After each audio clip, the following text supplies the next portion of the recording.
I'm Chris Glover, smack dab in the middle of summer, and we're heading into one of the busiest travel periods, the August long weekend. Let's get started tonight with Greg Ross. He is live on the Dufferin Bridge along the Gardiner with what drivers need to know. Hey there, Greg. Walk us through how the roads are shaping up so far. Well, Chris, I'll tell you what, the goal right now is to make this a safe holiday weekend on our highways. The message from the OPP is go out there, have fun. For sure, but when you're behind the wheel, make sure that you're following the rules of the road. And they're going to make sure that they have lots of officers out on the highways patrolling, making sure that they're visible to drivers, but they're not just there to hand out tickets, they're also there to educate. It's a long weekend, so everybody just want to go out and do something fun before the summer ends. That is exactly why people are heading to cottage country in droves this weekend. This woman says she's noticed that not all of them are focused on the road. I saw probably 4 or 5 near misses, accidents, because people just don't pay attention. It's something OPP officers will be keeping a close eye on all weekend. We're also going to be looking at the big four, so speeding and aggressive driving, impaired driving, both drug and alcohol, distracted driving, and seatbelt use. Provincial police also want to use this weekend to enforce something else, the fail to move over law. When you're coming up to a scene with emergency services on the shoulder or tow trucks, slow down.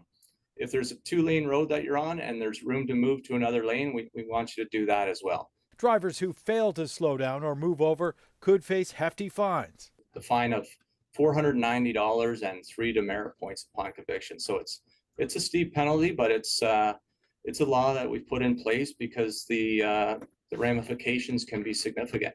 The OPP say that 5 of their officers have died since 1989 on the side of the road. The fact that the move over law even exists was news to some drivers we spoke to today. Thanks for letting me know. I didn't know that. It's certainly not worth the risk of a $480 fine. That's like 100 coffees, so. The OPP are also warning people who ride motorcycles to be a little extra cautious on the highways this weekend. This has already been a very deadly week for motorcyclists on GTA highways. 4 people have died in collisions involving motorcycles. Now, with this being the holiday weekend, police are expecting that a lot of people are going to be consuming alcohol when they're out enjoying their cottages. There will be ride checks all over Ontario this weekend. Police just want to remind people that if you're going to be drinking, don't get behind the wheel. Chris? Good reminder. Greg Ross reporting for us over the Gardiner. Thank you, Greg. And you can anticipate a lot of the traffic on the highways and certainly down by the lakeshore will be for the Caribbean Carnival. Today, the city unveiling its plans and excitement around the international event. The Toronto Caribbean Carnival is one of the biggest celebrations of Caribbean culture in North America. So it is truly an honor for us as a city to be able to host this.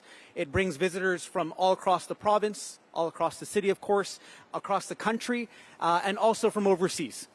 With road closures in effect on Lakeshore, the city is asking anybody who is coming down for the event to ride a bike, walk, or take transit.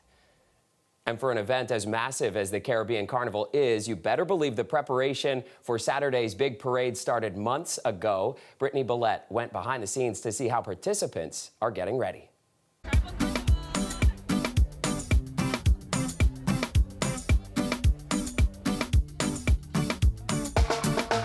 Masqueraders are working in high gear, putting together the final touches on their costumes ahead of Saturday's parade. Saldana Carnival's Ben King spent many sleepless nights working on his costume. What really drives my adrenaline is the people in the crowd and their faces when they see the bigger costumes come down. This summer marks the 57th annual Toronto Caribbean Carnival, and the event is well known for its loud soca music and eye-catching ensembles.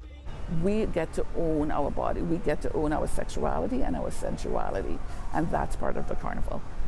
Some outfits take weeks and months to put together, and all of it gets put on display on Grand Parade Day, when thousands of participants hit the road. The parade plays a vital part in the whole festival. You know, they're expressing freedom. Fun, laughter, food, drink.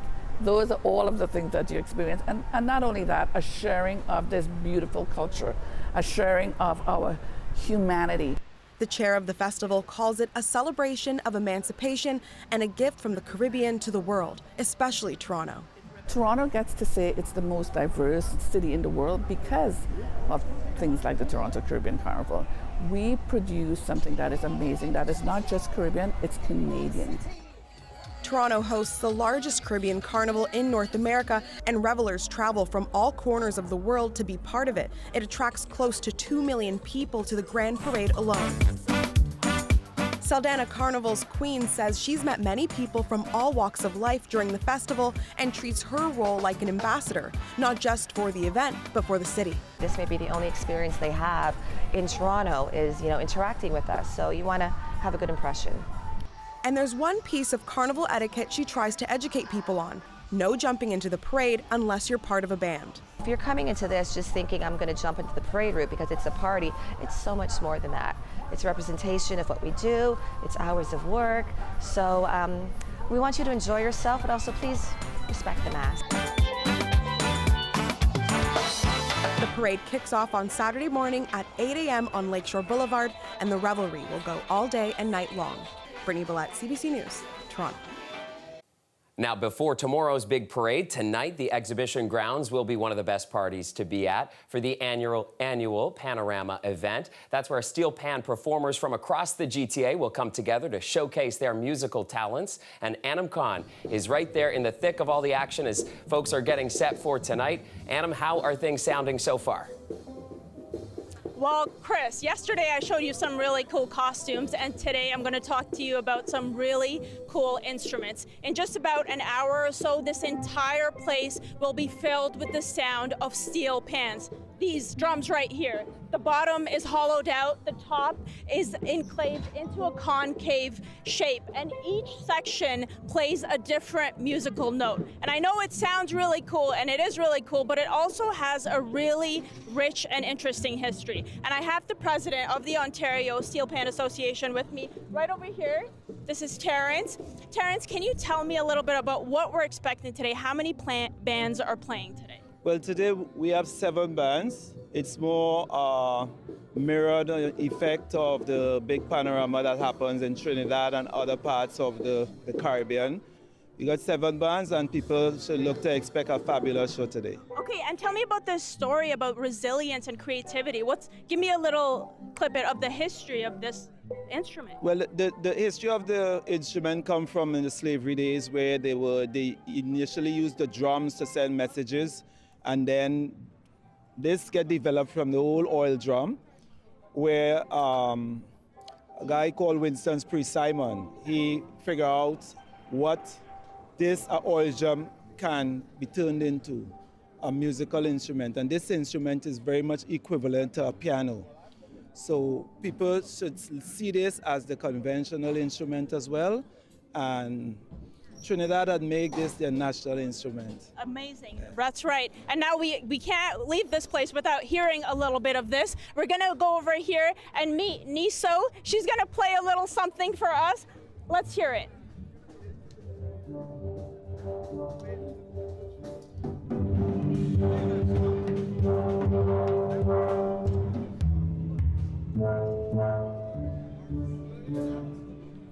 And I was speaking to Niso earlier, and this is obviously very important to her. Why did you get into this? Well, I originally got into steel pan due to my culture and my background. I wanted to learn more of our Caribbean nationality, and I found that steel pan was the best way to facilitate that. Okay. Excellent. So now, Chris, this is really the day to hear these steel pan instruments. Tomorrow they're going to get drowned out by other bands, but today is the big day. You'll still hear a little bit about it tomorrow at the Grand Parade. It's absolutely their moment. Anam Khan reporting for us at Exhibition Place. Anam, thank you so much.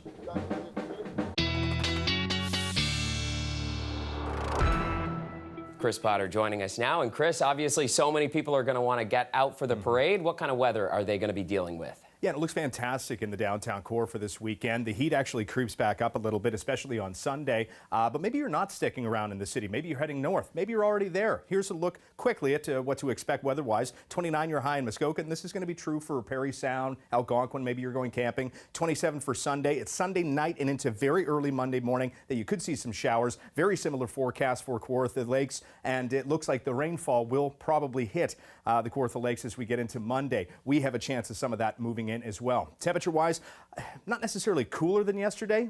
It was only a little less humid as well. It still felt at 36 at times, and the GTA we escape with generally just some passing light showers midday, but there was some significant rainfall to our west. Everything is starting to wind down, though. All the mechanisms at play with all this moisture in the air, the instability starting to weaken. It's starting to force its way south. So all these areas are starting to weaken, but we did see rainfall warnings posted for Windsor, significant rainfall, similar story up towards Grey Bruce County. Now, in terms of what to expect for the active weather situation for the weekend, like I mentioned, not much to point out. We do start the day tomorrow with quite a bit of cloud cover. That system weakens over Ohio, but it's still going to produce some cloud cover, maybe a drop or two of rain in the GTA, but nothing more than that. And the cloud effectively clears completely across the entire region, obviously in the city as well, for the evening, the overnight, and as we step forward into the day on Sunday. It looks like a fantastic day on Sunday to get out and enjoy, but like I said, the humidity, the temperatures climb a little bit, so it's probably going to feel not necessarily 40, but pretty darn close. As we get into Monday, that system will be dropping through Gravenhurst, through cottage country to the Muskoka area, and then it drops its way through the Kawarthas. A lot of the forecast models kind of stall it to the north a little bit more. I'm anticipating the slight chance of showers in the city as we get into the afternoon and possibly the early evening, but no heavy rain or thunderstorms. That's what it looks like right now. So in terms of those temperatures, I have highs near 30 for tomorrow, 31 for Sunday, feeling closer to 37, 27 seasonable for Monday with a chance of showers. More showers in the forecast, Chris, for Tuesday with a high of 23, feeling less than 30, 24 your high for Wednesday. Exactly the kind of August-long forecast I wanted to see. Yeah. Thanks, Me Chris. too. You got it, man.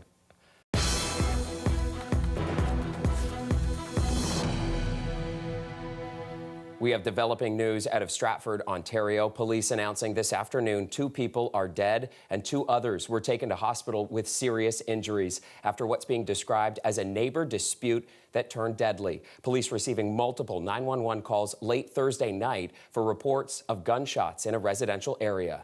I was walking my dog towards that area, and they were like bam, bam, bam, like shots. First, I realized maybe it's just a firework. So I put my dog inside and decided to go for Tim's.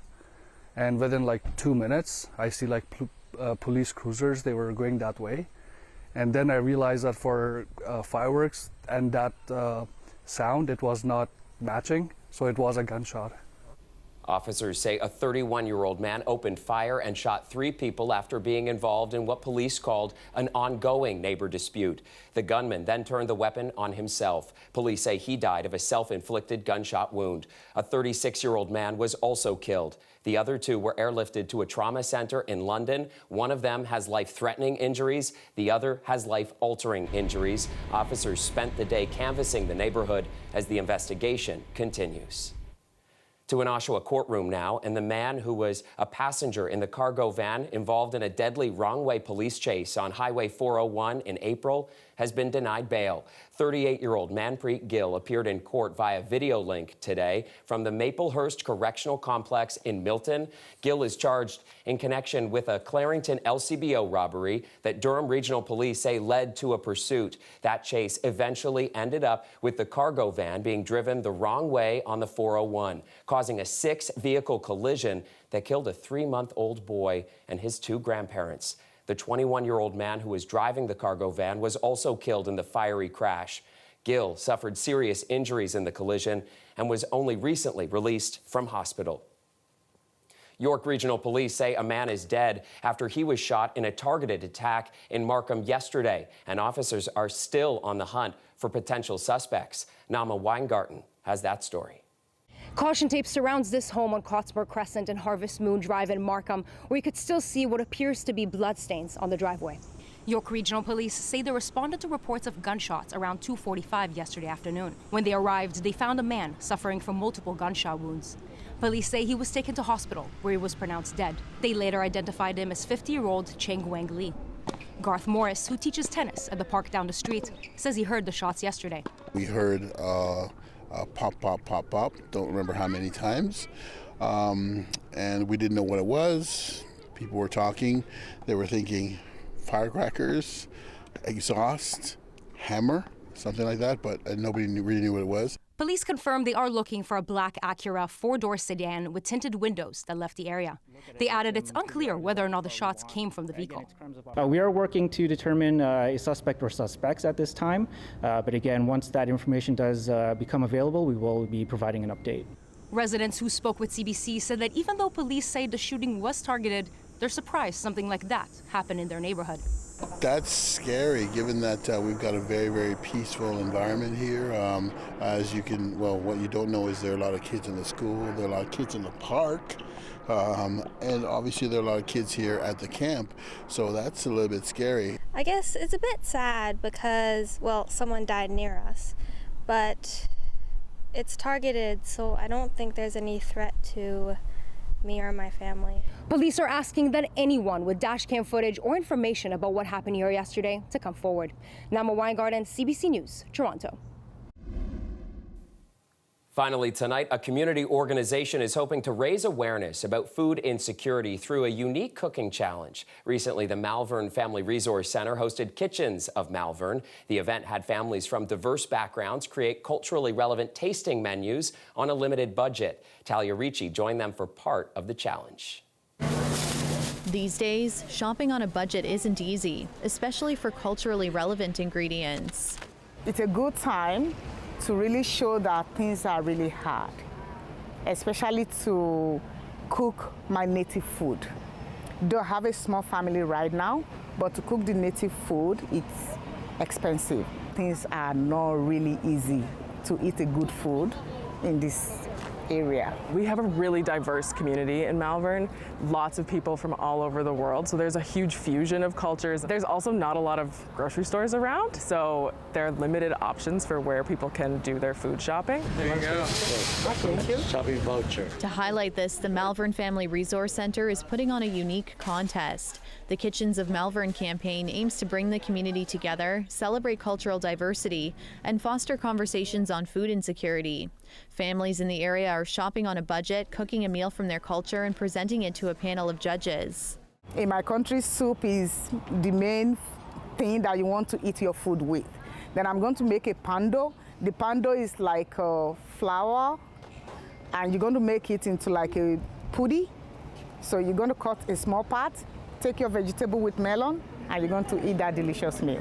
We are northern pigeons from Cameroon, and there we have a traditional meal. What we're cooking is, we call it cornmeal and jama jama. That's the name of the vegetables. So we get onions from the other side. It's really expensive, so it's really affecting the meal we cook sometimes. So sometimes we have to plan for maybe other meals because of the price of stuff from the grocery stores. Fufu corn and The center hopes the campaign catches the attention of politicians and helps provoke change in neighborhoods like Malvern, where many struggle to keep up with rising costs. Food insecurity is a huge issue. It's been rising since the COVID-19 pandemic, but also was an issue before that, particularly in neighborhoods like Malvern. I hope other communities are inspired to do similar events and kind of highlight the diversity that they have in their communities and the particular challenges that might exist over there. Talia Ricci, CBC News, Toronto. And that's our show for tonight. Thank you so much for joining us.